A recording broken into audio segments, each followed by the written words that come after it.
Сұқтанып қарама деудің сыры. Ертеде Бекжан деген кісінің сүтті биесі болыпты. Ол биесін жұрт көзінен таса сай ішінде сауады екен. Қымызы бүкіл ауылға жетіпті. Бірде биесін жасырын сауып жатқанда сайға түсіп келе жатқан бір топ кісіні көреді. Бекжан сонда: биеге сұқтанса, көз биеге емес, тасқа түссін, тіпә-тіпә деп бір малта тасты бос шелектің ішіне тастайды. Өзі сүтті сауа береді.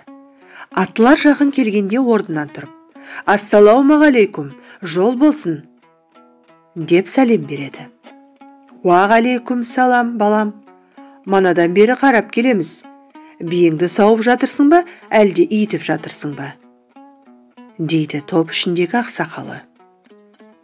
«Бие оңайлықпен иімейтін еді, иітіп әуреленіп жатырмын», деп жауап береді. «Бәсе, біз де солай ойлап едік. 2-3 бие сауым уақыт өтті. Желіні бұлақтай не қылған бие деп, мына бір жас бала таңғалып келе жатыр еді.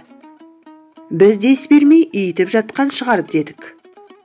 Біздің болжам рас келіпті», деп қария әрі қарай жүре береді. Жолаушылар кеткен соң Бекжан бос шелекті қарайды. Малта тас ортасынан қақ бөлінген екен.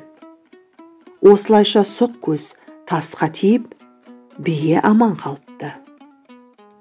Тіл тас жарады, тас жармаса бас жарады деген тәмсіл сөз осыдан қалған екен. Ел ішінде көз тисе тасқа тисін, болмаса өз басыңа тисін. Көз өткеннің көзіне, тіл өткеннің тіліне, тіл көзім тасқа деген ырымдар бар. Кішкене балаға немесе асыл текті малға көз тимесін деп көзмоншақ түйреуіш қадайды.